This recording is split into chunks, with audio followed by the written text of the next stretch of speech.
कैसे निमसेट के एग्जाम की तैयारी करनी है, निमसेट होता क्या है। इसमें हमारे बीसीए वाले स्टूडेंट्स तो एलिजिबल रहते ही हैं, साथ ही अगर आप लोगों ने बीएससी मैथमेटिक्स से करी हुई है तो आप लोग भी एलिजिबल हैं। 8 जून को जो एग्जाम है उसके लिए आपकी क्या बच्चों को राय है कि बच्चों को इस तरीके से अप्रोच करना चाहिए? लास्ट मोमेंट के ऊपर जितना पढ़ा है उसके ऊपर कॉन्सेंट्रेट करें, उसी के ऊपर रिविजन करें, try practicing as many questions as they can. क्या एक प्रॉपर स्ट्रैटेजी बच्चे को फॉलो करनी है, क्योंकि अभी हमारे पास तकरीबन 1 साल है। तो आप लोग पहले 3 महीने अपना बेसिक फाउंडेशन को स्ट्रॉन्ग करिए। प्रीवियस ईयर क्वेश्चंस, सर इसका कितना बड़ा रोल है अगर आपको एग्जाम क्रैक करना है? मैथमेटिक्स में कुछ ऐसे टॉपिक्स भी हैं जो रैंक प्रोड्यूस करते हैं और मैथमेटिक्स में कुछ ऐसे टॉपिक्स भी हैं जो रैंक बूस्ट करते हैं। सो कंप्यूटर का कितना बड़ा रोल है निमसेट में और कैसे इस पर विजय प्राप्त की जा सकती है? पूरा world is running for computers and complete world is every IT professional and everything is associated with computer. Yes, नमस्कार गाइस, आज मैं निशांत कपूर आपका बहुत बहुत स्वागत करता हूं आपके अपने सीयूईटी पीजी वाला में। और यहां पर हम लेकर आए हैं निमसेट का एक बहुत ही शानदार सा पॉडकास्ट, जहां पर हम आपके सभी सवालों के जवाब देंगे जो भी निमसेट से रिलेटेड हैं और आपके मन में बार बार आते हैं कि कैसे निमसेट के एग्जाम की तैयारी करनी है, निमसेट होता क्या है, इसमें क्या क्या स्ट्रैटेजीज आपके लिए बहुत ज्यादा हेल्प करेंगी, क्या टाइम टेबल होना चाहिए, किस तरीके से आपके कंप्यूटर, आपका मैथ्स, आपकी रीजनिंग, आपका इंग्लिश स्ट्रांग होना चाहिए, उन सभी चीजों के बारे में बात करेंगे। लेकिन उससे पहले मैं आपको मिलवाना चाहता हूं हमारे 2 शानदार फैकल्टीज, केशव सर और Puneet ma'am. Welcome ma'am and sir, आपका क्या कहना है आज ये पॉडकास्ट के बारे में और आपको क्या लगता है कि ये पॉडकास्ट में आज किस तरीके की चीजें हम डिस्कस करने वाले हैं और ये स्टूडेंट्स को कैसे हेल्प करेंगी? Over to you ma'am. Sir मुझे लगता है I think this was really needed because NIMCET examination is about to approach and many students have doubt at many places कि भाई क्यों करें एमसीए, है ना, क्यों ज़रूरी है एमसीए करना। तो उन सारी चीज़ों के ऊपर हम डिस्कशन करेंगे कि what can be the career opportunities, why to choose MCA, because there are many options, है ना। एंड आई थिंक बच्चों के पास करियर ऑप्शंस की कोई कमी नहीं है, आज की डेट में तो स्पेशली नहीं है। But why again to choose masters in computers applications only if you have so many options available? And definitely what strategy, all those who are preparing for the examination, जिनका paper just approaching है जून के अंदर, तो वो क्या strategy follow कर सकते हैं to qualify the examination? Also there are students जिनके मन में ये डाउट रहता है because masters in computers application is not necessary for only CS background students, though it named as masters in computers application, but फिर भी ये कोई ज़रूरी नहीं है कि आप कंप्यूटर बैकग्राउंड के होंगे तो ही आप MCA कर सकते हैं। तो अभी ये बहुत सारे बच्चे ये भी सोचते हैं कि भाई हम नॉन कंप्यूटर बैकग्राउंड से हैं तो हम वो गैप कैसे फिल करें, बिकॉज ऑब्वियसली अगर हम देखें तो एक कंप्यूटर वाला बच्चा उसने ग्रेजुएशन करी है कंप्यूटर में तो उसका जो नॉलेज लेवल होगा वो डेफिनेटली थोड़ा एडवांस होगा कंपेयर टू एनीवन जो किसी कॉमर्स स्ट्रीम से आ रहा है या साइंस स्ट्रीम से आ रहा है, वो एंड MCA के अंदर लैंड कर रहा है, अपनी स्ट्रीम को डाइवर्स कर रहा है। तो वो क्यों ऐसा कर रहा है, वो गैप कैसे फिल होगा? So all that discussion I think is really essential for all. तो यहाँ पर ये सेशन बहुत ज्यादा इंपॉर्टेंट होने वाला है। केशव सर के पास जाने से पहले मैं एक और चीज यहाँ पर बिल्कुल साफ तौर पर कह दूं कि बच्चों ने हमारे कमेंट सेक्शन, हमारे पर्सनल मैसेजेस भर दिए थे ये कह कहकर कि निमसेट का बैच कब आने वाला है या निमसेट को हम किस तरीके से अप्रोच करने वाले हैं। तो आज उन सभी चीजों के ऊपर से जो है पर्दा उठने वाला है, तो आप हमारे साथ जुड़े रहिएगा। और अब हम चलेंगे अपनी अगली फैकल्टी के पास जो कि हैं केशव सर, और ये बताएंगे कि निमसेट आखिर कैसा एग्जाम होता है और यहाँ पर कौन से बच्चे पार्टिसिपेट कर सकते हैं और आप इसमें कैसे बच्चों की मदद करने वाले हैं। Over to you sir. तो जैसा आप सभी लोगों को क्लियर है कि निमसेट का जो एग्जाम है हमारा MCA के लिए एंट्रेंस एग्जाम है, अगर आप लोगों ने NIT से करनी है। इसमें हमारे BCA वाले स्टूडेंट्स तो एलिजिबल रहते ही हैं, साथ ही अगर आप लोगों ने BSc मैथमेटिक्स से करी हुई है तो आप लोग भी एलिजिबल हैं। अगर आप लोगों ने BTech भी करी हुई है और मैथमेटिक्स आप लोगों के पास 4th सेमेस्टर तक है तो भी आप लोग यहाँ पर एलिजिबल हैं और अपने करियर को कंप्यूटर साइंस की दुनिया में शिफ्ट करना चाहते हैं तो निमसेट आप लोगों के लिए बहुत ही इंपॉर्टेंट एग्जाम रहने वाला है, चाहे आप लोग 2025 में प्रिपेयर कर रहे हो या फिर 2026 के लिए प्रिपेयर कर रहे हो। निमसेट का एक इंपॉर्टेंट टॉपिक रहता है मैथमेटिक्स, उसको मैं आप सभी लोगों के साथ डिलीवर करूंगा। चलिए, सो यहाँ पर केशव सर ने बताया कि किस तरीके से एलिजिबिलिटी क्राइटेरिया है, कौन कौन से बच्चे निमसेट के एग्जाम में बैठ सकते हैं और अगर उनको अपना करियर में शिफ्ट लाना है कंप्यूटर साइंस की तरफ या कंप्यूटर की तरफ वो जाना चाहते हैं तो इस तरीके से वो अपना जो है करियर को बना सकते हैं। सो अगला सवाल मेरा पुनीत मैम से है। पुनीत मैम, अब ना एक एग्जाम है 8 जून को जो 2026 है, वो एक डिफरेंट स्टोरी, लेकिन अभी जो 8 जून को एग्जाम है तो पहले काफ़ी बच्चे इंतजार कर रहे होंगे जो कि 8 जून के एग्जाम की तैयारी में हैं। तो 8 जून को जो एग्जाम है उसके लिए आपकी क्या बच्चों को राय है कि बच्चों को इस तरीके से अप्रोच करना चाहिए? सर मुझे लगता है अब तो टाइम बहुत ज़्यादा शॉर्ट है, सो इसमें कोई बहुत लंबी स्ट्रैटेजी बताना will not be a good option. अब लास्ट मोमेंट ऑफ टाइम पे so it will be advisable कि भाई जो आपने पढ़ा है keep on revising that, because I don't think इसमें आप देख लिया आज 15th में हो चुकी है, so hardly we are left with 20 days 22 days, है ना, जिसको लास्ट के 2 दिन को तो हम कहीं काउंट ही नहीं करते because that's basically kept for relaxing. So I think कि बच्चों को इस टाइम के ऊपर should revise the content, should not focus upon say anything new. Last moment के ऊपर जितना पढ़ा है उसके ऊपर कॉन्सेंट्रेट करें, उसी के ऊपर रिविजन करें, try practicing as many questions as they can, and again try to focus upon that topic only. Do not get distracted by whatever is happening, क्योंकि बहुत सारी चीज़ें ऐसे, बहुत सारे कंटेंट होता ना, क्योंकि ये वाले बच्चे ना वो हैं सर जो ग्रेजुएशन के बाद पेपर देते हैं, तो इनमें थोड़ा सा ना बचपना भी जिंदा है, चंचलता होती है। हाँ, तो ये भी सिंसियर वाले उसमें गए नहीं है। तो ये वाले बच्चे क्या है कि अगर किसी फ्रेंड ने भी कह दिया अरे तूने वो नहीं पढ़ा, तो वो वाला उन माइंड में ट्रिगर कर जाती है, हाँ, तो वो पैनिक हो जाते हैं, तो वो अपना जो कंटेंट पढ़ रहे हैं उसको छोड़ के वो पढ़ने लग जाएंगे। सो आई पर्सनली बिलीव कि भाई ये सोशल मीडिया, ये डिस्ट्रैक्शंस, ये फ्रेंड ने ये बोला, उसने ये बोला, ये सब छोड़ के जितना पढ़ा, have faith in yourself, do not panic and just concentrate, keep revising. बिल्कुल सही। सो मैम की बात में बस थोड़ा सा चीज ऐड ऑन करना चाहूंगा कि मैम का जो ये बोलने का जो पूरा का पूरा क्रक्स था वो ये था कि आप कभी भी डिस्ट्रैक्ट ना हो और हमेशा जो आप फोकस करें वो क्वालिटी के ऊपर फोकस करें, क्वांटिटी के ऊपर फोकस ना करें कि मैं ये भी पढ़ लेता हूं, मैं वो भी पढ़ लेता हूं, मैं यहां से भी पेपर आ सकता है, वहां से भी नहीं। Just believe yourself, believe your teachers and trust me, you gonna rock the exam on 8th of June। So all the best जो 2025 के लिए हैं। सो अब बात करते हैं 2026 की। Thank you so much ma'am for enlightening us. तो अब बात करते हैं 2026 की, और केशव सर से मेरा ये सवाल रहेगा 2026 के लिए कि सर क्या एक प्रॉपर स्ट्रैटेजी बच्चे को फॉलो करनी है, क्योंकि अभी हमारे पास तकरीबन 1 साल है। सो उस 1 साल में बच्चे की क्या स्ट्रैटेजी होनी चाहिए, क्योंकि अब ये एक T20 नहीं रह गया है, अब ये एक टेस्ट मैच है जो कि एक, या मैं कहूंगा एक मैराथन है, जो कि एक मैराथन 1 साल की चलने वाली है। सो इस मैराथन में बच्चा कैसे पेशेंस रखेगा, कैसे वो अपने आप को रेगुलरली भरोसा दिलाता रहेगा कि मैं एग्जाम को कर लूंगा, क्या बच्चे की स्ट्रैटेजी होनी चाहिए, आपसे जानना चाहेंगे सर। बहुत से बच्चों का ना मेरे पास टेलीग्राम पे या फिर पर्सनल चैट पे मैसेज आता है, सर हमारा ना फाउंडेशन बहुत वीक है। मैं ये बात बोलूँगा कि अगर आप लोगों के पास अभी पूरा 1 year है फॉर योर निमसेट 2026 एग्जामिनेशन, तो आप लोग अपना पहले फाउंडेशन को स्ट्रॉन्ग करिए। जैसे मैथमेटिक्स के भी है, रीजनिंग का भी फाउंडेशन होता है और कंप्यूटर अवेयरनेस का भी फाउंडेशन है। तो आप लोग पहले 3 महीने अपना बेसिक फाउंडेशन को स्ट्रॉन्ग करिए, उसके बाद अपना एक बार प्रीवियस ईयर को देखना जरूरी है कि प्रीवियस ईयर के अकॉर्डिंगली मैथमेटिक्स हो, चाहे रीजनिंग हो, चाहे इंग्लिश हो, चाहे आप लोगों का कंप्यूटर अवेयरनेस हो, उसमें इंपॉर्टेंट टॉपिक्स कौन से हैं। अगर आपको लगता है कि वो इंपॉर्टेंट टॉपिक्स आपको पहले से क्लियर हैं तो आप उसे गो थ्रू कर सकते हैं, लेकिन उसको 1 मिनट के लिए स्टेबल करके हमारे जो सेकंड इंपॉर्टेंट टॉपिक्स हैं उन पे ज़्यादा जाना जरूरी है। और अगर आप लोगों के वो कमज़ोर हैं तो उन्हें पहले करें। अगर आपको लगता है कि कोई पर्टिकुलर टॉपिक आपका बिल्कुल स्ट्रांग है तो उसे लास्ट में रखें, क्योंकि अगर आपने स्ट्रांग टॉपिक पहले कर लिया और वीक टॉपिक लास्ट तक पहुंच रहा ना तो हौच पौच हो जाएगी। इसलिए पहले वीक टॉपिक्स करते करते इंक्रीजिंग ऑर्डर में आगे बढ़िए, weak weak weak, middle middle middle mediocre, और उसके बाद स्ट्रांग टॉपिक तक लेके जाइए ताकि हमारा कॉन्फिडेंस भी बूस्ट हो और हमारा पूरा 1 year भी जो है पूरे सिलेबस में कवर अप हो जाए। तो दैट्स वेरी गुड। तो सर ने बताया कि किस तरीके से, तो यहाँ पर मैं सर की बात पर एक कहानी ऐड करना चाहूंगा। वो कहानी है कि मेरा ना लेफ्ट हैंड मेरा एक वर्किंग हैंड नहीं है, तो अगर इस लेफ्ट हैंड से मैं रेगुलरली यूज करता रहूंगा, इसको इस्तेमाल में लाता रहूंगा, ये मेरा वीक हैंड है, लेकिन एक मोमेंट के बाद आकर जब मैं इसको बार बार इस्तेमाल में लाऊंगा, इसको यूज करूंगा, तो ये मेरा स्ट्रॉन्ग हैंड हो जाएगा।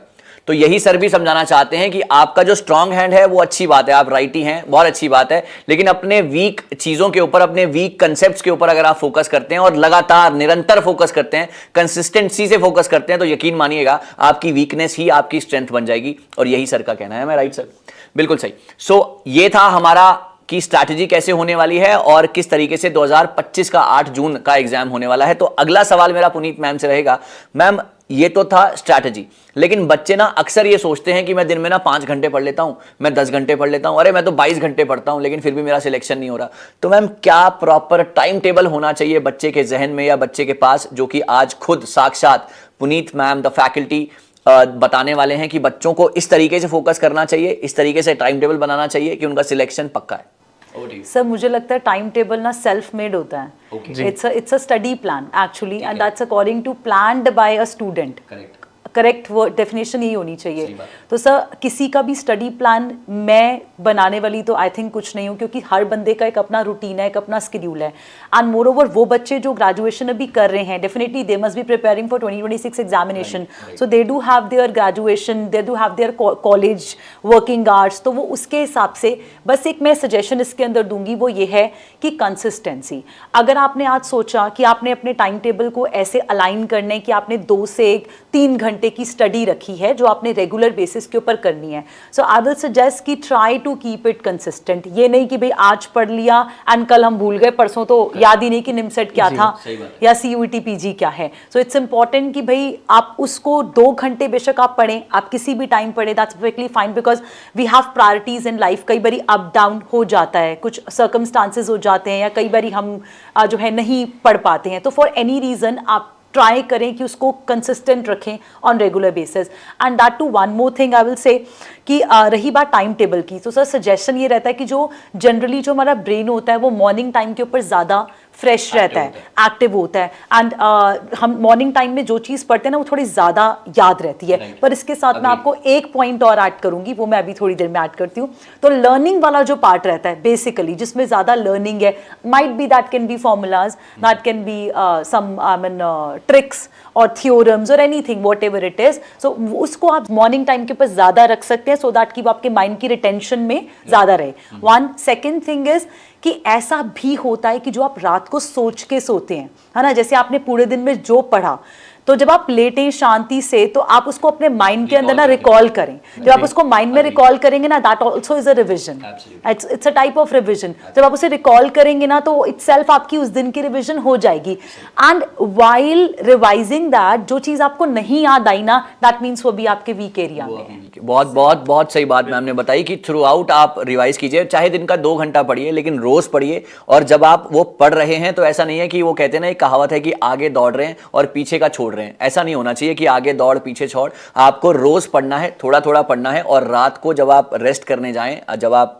रिलैक्स होकर बैठें, तो आपको उसको रिकॉल करना चाहिए कि आज मैंने क्या क्या पढ़ा, क्या मैं उसको रिटेन कर पाया। और अगर नहीं कर पाया तो शायद वो टॉपिक्स अभी उतने अच्छे से तैयार नहीं हुए हैं। That's very. अपने लेक्चर्स में यही बात बोलते हैं कि revision is the most important key to crack the any examination. Sir मैं इसमें एक बात ऐड करूंगी, any student who is preparing for either NIMCET, though we are talking here about NIMCET, but I will suggest for anyone, कोई भी बच्चा जो entrance examination की प्रिपरेशन कर रहा है, entrance examinations never promote rote learning. This is about कि you should have fundamental knowledge about your basics and everything. So important है कि जो चीज़ आपको, देखिए जो आपका सिलेबस होता है ना, बेसिकली वो 2 पार्ट्स में होता है। एक होता है वो टॉपिक्स जिस पे आप स्ट्रगल कर रहे हो, तो उसको आप स्ट्रगलिंग टॉपिक्स बोल सकते हो। एंड दूसरा वो होता है जो आपके कॉन्फिडेंट टॉपिक्स हैं, जिसमें आप बहुत ज़्यादा श्योर हैं। देखिए सिंपल सा ट्रिक यही है कि जो स्ट्रगलिंग टॉपिक्स है ना, उसके ऊपर तो आपको वर्क करना है, उसके लिए तो आपको टाइम टेबल भी बनाना चाहिए, उसके लिए तो आपको हार्ड वर्क भी करना चाहिए। Either that is through our videos और थ्रू आवर सेशंस और मॉक टेस्ट और प्रीवियस ईयर क्वेश्चंस और व्हाटएवर। बट जो आपके कॉन्फिडेंट टॉपिक्स है ना, कीप रिवाइजिंग, बिकॉज जब उसको रिविजन में नहीं रखते ना, there is a high probability कि वो कॉन्फिडेंट टॉपिक्स भी आपके स्ट्रगलिंग में कन्वर्ट हो जाएं। करेक्ट। तो ऐसा नहीं है कि सिर्फ वीक टॉपिक्स के ऊपर ही फोकस करना है, लेकिन जो स्ट्रॉन्ग टॉपिक्स हैं उनके ऊपर भी रेगुलरली पकड़ बनानी बहुत ज़्यादा ज़रूरी है। So that's very good. तो यहाँ पर ना अगला एक सवाल जो कि $1 मिलियन क्वेश्चन है, जो कि मैं पूछना चाहूँगा केशव सर से, फिर मैम के पास भी आएंगे सेम क्वेश्चन को लेकर। तो सर सबसे बड़ा क्वेश्चन ये है कि अब जैसे निमसेट का एग्जाम 2026 की हम बात कर रहे हैं, तो प्रीवियस ईयर क्वेश्चंस, सर इसका कितना बड़ा रोल है अगर आपको एग्जाम क्रैक करना है? केशव सर बताएंगे। प्रीवियस ईयर तो सबसे इंपॉर्टेंट रहते हैं।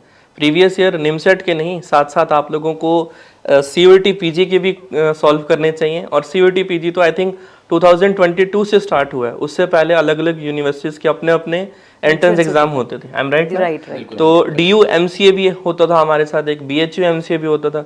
उन सब के प्रीवियस ईयर लगाने हैं। प्रीवियस ईयर से फ़ायदा ये होता है कि हमें एक ट्रेंड पता चल जाता है, यस, कि कितने टॉपिक्स कौन कौन से आ रहे हैं। अब जैसे मैं मैथमेटिक्स के ऊपर बात करता हूँ, 600 मार्क्स का मैथमेटिक्स का पेपर है, और हमारे पास जो सबसे ज़्यादा क्वेश्चन पूछे गए हैं वो वेक्टर टॉपिक से पूछे गए हैं। अप्रॉक्सीमेटली 88 क्वेश्चंस जो हैं वो निमसेट के अंदर पूछे गए हैं वेक्टर से। सिमिलरली परमुटेशन कॉम्बिनेशन से 64 क्वेश्चंस के आसपास हैं ऑन एन एवरेज, और उसके बाद हमारा प्रोबेबिलिटी से हैं। ये हमारे पास कुछ ऐसे टॉप टॉपिक्स मिल जाते हैं प्रीवियस ईयर को एनालिसिस करके।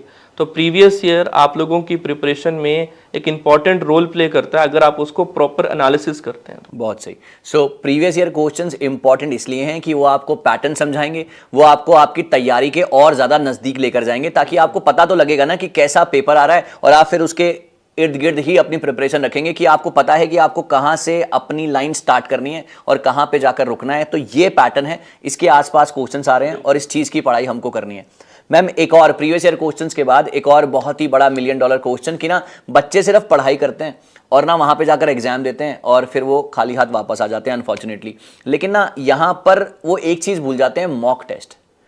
मैम, मॉक टेस्ट का कितना बड़ा रोल है? आप निमसेट या कोई भी आप कंपैरेटिव एग्जाम देने जाते हैं तो मॉक टेस्ट कितना बड़ा रोल प्ले करते हैं? Over to you ma'am. Sir, एक प्लेयर है, गेम खेलता है, आपने देखी क्रिकेटर्स हैं कि क्रिकेट इतना पॉपुलर गेम है हमारे नेशन का, तो वो रेगुलर बेसिस के ऊपर प्रैक्टिस क्यों करते हैं? बिल्कुल सही, अगर वो और ज्यादा अपनी स्किल्स को बेहतर डेफिनेटली कर सकें। एंड जो मेंटेन स्किल्स हैं वो बनी भी रहें, है ना। सिंपल सी बात, तो वही वाली चीज है। अगर आप एक बच्चा अगर 500 क्वेश्चंस प्रैक्टिस कर लेगा, जब उसके बाद उसके पास 501th क्वेश्चन आएगा तो वो डरेगा नहीं ना।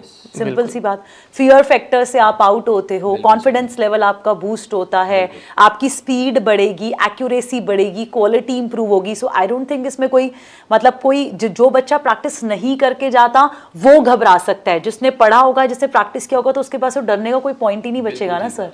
सो मॉक टेस्ट बिल्कुल सही बताया रिस्पेक्टिव फैकल्टीज ने कि किस तरीके से इंपॉर्टेंट है। मैं यहां पर एक बात अपने साइड से ऐड करना चाहूंगा कि मॉक टेस्ट, एम से मॉक टेस्ट, एम से मिरर, वो आपका मिरर है। वो आपको बताएंगे कि आपकी प्रिपरेशन कितनी अच्छी चल रही है या अभी आप कितना दूर हैं आप अपने रिजल्ट से। क्योंकि अगर आप मॉक टेस्ट रेगुलरली देते रहते हैं तो आपको पता लगता रहेगा कि अभी आप कट ऑफ के, क्योंकि प्रीवियस ईयर कट ऑफ आपके पास है, तो आपको पता लगता रहेगा कि आप उसके कितने करीब हैं या अभी और कितनी मेहनत करनी बाकी है। सो मॉक टेस्ट को बिल्कुल अच्छे तरीके से समझने की कोशिश कीजिएगा कि वो आपके लिए बहुत जरूरी है, और आपको जब आपकी प्रिपरेशन आपको लगे कि बहुत हद तक हो चुकी है, सो मॉक टेस्ट रेगुलरली लगाते चलें। सर, एज अ स्टूडेंट बच्चे पुराना कोई पेपर होता है जैसे किसी यूनिवर्सिटी का, जैसे अभी सर ने बोला, सर मैं भी अपने स्टूडेंट्स को हमेशा बोलती हूँ कि इट्स नॉट दैट कि आप इसी का PYQ लगाओ, और related examinations for other universities as well, so you should consider it कि भाई ये तो आपका ही PYQ है, सॉल्व दैट। तो उससे क्या होगा, you will get to know the type of questions, the pattern of paper, repeated questions, important topics, ample amount, आप टोटल एग्जाम एनालिसिस कर रहे हो पूरा with help of question paper. So that's I think very very important. एक और बहुत ही $1 million एक advice जो मैम ने दी है कि ना केवल आप निमसेट के ही प्रिपरेशन करें या उसी का मॉक टेस्ट लगाएं, उसके इर्द गिर्द जितने भी एग्जाम आपको नजर आते हैं आप उसका मॉक टेस्ट लगाइए। कुछ नया ही सीखने को मिलेगा, कुछ आपके पास ही आएगा, कुछ आपसे लिया नहीं जा रहा है। सो कृपया करके आसपास के जितने भी एग्जाम्स हैं उसके भी क्वेश्चंस को लगाइए। आपको बहुत ज्यादा वैरायटी देखने को मिलेगी वहां पर कि हाँ ऐसा भी पूछ सकते हैं और ऐसा भी पूछा गया है। सो आप थोड़ा सा और ज्यादा क्लोज हो जाएंगे। और इसमें मैं कुछ ऐड करना चाहूंगा, मॉक टेस्ट तो उसी टाइम देनी चाहिए जिस टाइम पे आपका एग्जामिनेशन है। अच्छा। जैसे हमारा अभी 2025 का निमसेट का एग्जाम शायद 2 बजे से लेकर 4 बजे तक है, तो मॉक टेस्ट भी आप लोगों को, ऑनलाइन मॉक टेस्ट भी अपने 2 बजे ही लगाने चाहिए ताकि माइंड हमारा प्रिपेयर रहे कि हमें एग्जाम भी करना है। Absolutely correct. तो बहुत ही बढ़िया तरीके से ये जो है पॉडकास्ट आगे बढ़ रहा है, और अब मैं इसको एक नेक्स्ट लेवल पर लेकर जाना चाहूंगा। अब मैं थोड़ा सा पर्सनल जो है टच यहां पर दूंगा। तो सबसे पहले मैं बात करता हूं केशव सर से कि सर मैथ्स के लिए, है ना, स्पेसिफिकली मैथ्स के लिए निमसेट का कितना बड़ा रोल है, और केशव सर हमारे 2026 के एस्पिरेंट्स के लिए क्या खास लाने वाले हैं? तो मैथमेटिक्स तो है ना लगभग 60% है। 1000 मार्क्स का निमसेट का पेपर और मैथमेटिक्स 600 का पेपर है, और आई थिंक इसके अंदर 50 क्वेश्चंस आते हैं और 12 मार्क्स का एक क्वेश्चन, और रिस्पेक्टिव उसके अंदर नेगेटिव मार्किंग भी होती है। अब आपको ये देखना है कि 600 मार्क्स, मैं एक बार ये कट ऑफ के बीच में भी बातचीत छेड़ी थी, मैं कट ऑफ अगर इसमें एनालाइज करूं, मेरे एक्सपीरियंस से अगर आप लोग 700 प्लस स्कोर करते हैं ना तो टॉप 10 में आते हैं। अगर आप लोग 700 मतलब 600 से 700 के बीच में आते हैं तो टॉप 50 में आते हैं। तो इसका मतलब 600 प्लस करते ही आपका रैंक बदल जाता है, रैंक बदल गया। इसका मतलब एक मेजर पोर्शन जो मैथमेटिक्स है उसका यूज करके आप अपने रैंक को कहां से कहां बूस्ट कर जाएंगे। मैथमेटिक्स में कुछ ऐसे टॉपिक्स भी हैं जो रैंक प्रोड्यूस करते हैं, और मैथमेटिक्स में कुछ ऐसे टॉपिक्स भी हैं जो रैंक बूस्ट करते हैं। तो हमें रैंक प्रोड्यूस टॉपिक्स को भी अच्छे से करेंगे और रैंक बूस्टर टॉपिक्स को भी अच्छे से करेंगे। और रैंक बूस्टर टॉपिक्स इतने इजी रहते हैं ना कि आप सोच भी नहीं सकते। और अब मैथमेटिक्स के ऊपर बात करते हैं कि मैथमेटिक्स को इस साल 2026 मैच में किस तरीके से हम लोग डिलीवर करने वाले हैं। खासकर मैं अपने बारे में बात करूं तो मैथमेटिक्स के अंदर हम लोग बिल्कुल बेसिक से एडवांस लेवल तक चलेंगे। एडवांस IIT JEE वाला एडवांस नहीं, निमसेट लेवल तक हम लोग पूरा कवर अप करेंगे।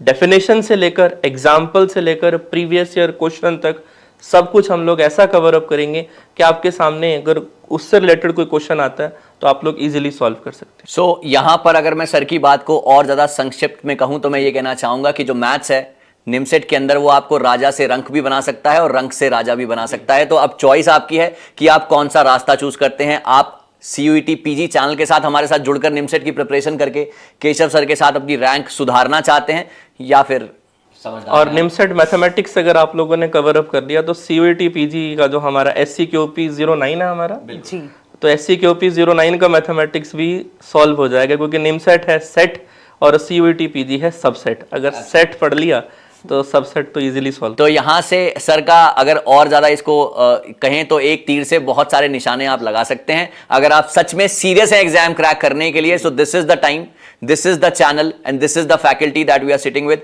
कि इनके साथ अगर आप प्रिपरेशन करते हैं तो यकीन मानिएगा सिलेक्शन दूर नहीं है। सो पुनीत मैम, यहाँ पर हुई मैथ्स की बात, अब बात करते हैं कंप्यूटर अवेयरनेस की। सो कंप्यूटर का कितना बड़ा रोल है निमसेट में और कैसे इस पर विजय प्राप्त की जा सकती है? सर वैसे तो कंप्यूटर का बहुत ज़्यादा मेजर कंटेंट नहीं है निमसेट एग्जामिनेशन में compare to definitely other examinations, because we have I think 120 marks for computers and that too इसमें नेगेटिव मार्किंग भी है। तो कंप्यूटर ऑल्दो मेजर कंटेंट इस पेपर का तो नहीं है, but definitely I am sure कि all those students who are preparing for NIMCET they must have given CUET PG as well. Also they would be preparing for some related examinations of other universities, है ना, because एक बच्चा जो post graduation करने जाएगा वो ये नहीं सोचेगा कि मुझे सिर्फ निमसेट ही निकालना है, वो अपने डाइवर्स ऑप्शंस को ओपन रखेगा, because he don't want to spoil his career, he don't want to spoil his 1 year, simple. So sir मुझे ऐसा लगता है कंप्यूटर इज दैट सब्जेक्ट जो कि अभी ever evolving and something after which everyone is running, पूरा world is running for computers and complete world is, है ना, every IT professional and everything is associated with computer, है ना। अभी तो इतना ज़्यादा diverse हो चुका है because AI has occupied the market so well, so वो सब कुछ क्या है कि भाई निकल तो वहीं से रहना, जो बेस रेडी होगा जब आप पोस्ट ग्रेजुएशन करके जाओगे, मास्टर्स करके आप जाओगे, तो आप definitely you must be planning to go for some of the reputed multinational companies जो कि इंडिया की हो या फिर आप अब्रोड की हो, कहीं पे भी आप अप्लाई करेंगे या ट्राई करेंगे। सो वहां पर अगेन प्रैक्टिकल एप्लीकेशंस आप तभी कर सकते हैं ना जब आपको बेसिक्स पता है। The first step would be कि आप घर की नींव रखेंगे तो ही तो दीवारें खड़ी करेंगे ना, ये नहीं सीधा दीवारें खड़ी करके तो नींव नहीं रखी जा सकती। So the basic foundations is something which we teach in these entrance level examinations, whether it is CUET or it is NIMSET examination. So my approach will always be same, working on the fundamentals, working on creation of the base of students, because मुझे ऐसा लगता है कि graduation में बच्चे पढ़ते हैं पास होने के लिए, they don't run for learning something, but entrance level examinations have different approach. They actually check the knowledge of a candidate, they don't check कि भाई नंबर कितने आएंगे, no, they check कि भाई उसने सीखा कितना, एग्जैक्टली कंसेप्ट्स कितने अच्छे से पकड़े बच्चे ने। So the focus will definitely be first of all working on concepts along with the question practice so that a candidate not only for NIMSET मेरे से पढ़ा हुआ जो भी बच्चा होगा रिलेटेड सारे एग्जामिनेशंस के क्वेश्चंस जो है वो कर पाएगा। Again focus is the building of base. बिल्कुल सही। सो मैम की बात पर हम इसलिए 110% भरोसा कर सकते हैं क्योंकि CUET PG का एग्जाम हुआ था और मैम की फैन फॉलोइंग जो थी वो बच्चों में देखने लायक थी। मैम ने जो पढ़ाया, I am not bragging about anything, लेकिन सच में मैम ने जो पढ़ाया आप चेक कर लीजिएगा with the students and with everything, with the data जब भी वो अवेलेबल हो, तो मैम ने जितना पढ़ाया था उतना पेपर में एग्जैक्टली आया था। और यही हम उम्मीद करते हैं कि अभी भी मैम जितना पढ़ाएंगे और जिस तरीके से पढ़ाएंगे वो भी आगे आपको निमसेट में वैसे का वैसा ही दिखाई देगा। तो ये थी कंप्यूटर की बात और मैथ्स की बात। अब मैं बात कर लेता हूं रीजनिंग की। सो रीजनिंग कितना बड़ा एक इंपैक्टफुल मैं कहूंगा कि सब्जेक्ट है आपके एग्जाम के लिए। तो जैसे सर ने बताया कि 600 नंबर का मैथ्स आता है, जो सेकंड हाईएस्ट अगर किसी की वैल्यू है निमसेट एग्जाम के अंदर तो वो रीजनिंग की है। आपके पास जो है 40 क्वेश्चंस आएंगे, हर क्वेश्चन 6 नंबर का होगा, तकरीबन 240 नंबर की आपकी जो है वहां पर रीजनिंग आएगी। तो कोलैबोरेशन अगर हम तीनों का मिला लें तो तकरीबन 1000 ऑलमोस्ट हो जाता है। सो 240 नंबर के लिए आपको किस तरीके से प्रिपेयर करना है, आपको आपके बेसिक्स अच्छे तरीके से बताए जाएंगे, चाहे वो आपका ब्लड रिलेशन हो, चाहे वो कोडिंग डिकोडिंग हो, चाहे डायरेक्शंस हो, चाहे स्टेटमेंट आर्ग्यूमेंट, स्टेटमेंट कंक्लूजन्स, कुछ भी, चाहे वो थ्योरी हो चाहे प्रैक्टिकल हो।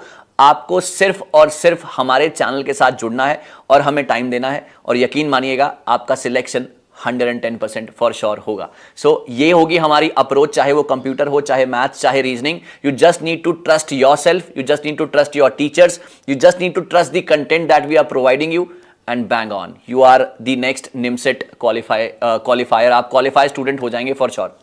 सो मैम, एक आखिरी चीज जो मैं आप सभी से पूछना चाहूंगा, दोनों से पूछना चाहूंगा कि आखिरी एक मोटिवेशन लाइन जो हम 2026 के एस्पिरेंट्स को देना चाहें, जिसके बाद बच्चा एकदम बूस्ट अप हो जाए, एकदम चार्ज अप हो जाए और फिर वो पढ़ाई में लग जाए। सो सर से शुरुआत करते हैं। मैं तो अपने लेक्चर्स में हमेशा कहता हूँ #future NITians।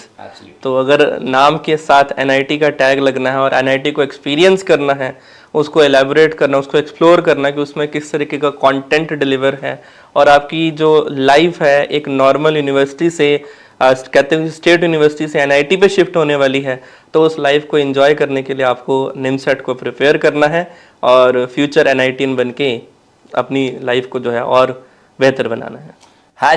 #future NITians, right sir? So yes, thank you so very much sir for your motivational words. Ma'am, over to you कि आपके हिसाब से बच्चों की क्या स्ट्रैटेजी या क्या मोटिवेशन पुनीत मैम के। सर 2 पॉइंट्स का आंसर दूंगी एक आपके क्वेश्चन से। One is why to choose NIMCET, why MCA I will better say, and what are the career opportunities, because definitely जब बच्चे को ये पता होगा कि मुझे क्या मिलेगा, सिंपल, तो वो बच्चा उसमें ज़्यादा इंटरेस्टेड होगा, सिंपल सी बात है ना। तो why there so many options ना। अभी बच्चा कैरियर क्यों हम बच्चे को बूस्ट अप करें कि भैया आप मास्टर्स के लिए जाओ and go for computers applications, because world is evolving around computers and what future is, वो अगेन वो कंप्यूटर की तरफ ही जाएगा। अभी आप देखें sir, everywhere, whether we talk about data science और we talk about machine learning और we talk about cyber security और हम आर्टिफिशियल इंटेलिजेंस, ये सब कुछ, ये जो फील्ड्स आज की डेट में निकल रही हैं, शुरू कहाँ से हुई हैं? That's basically from computers.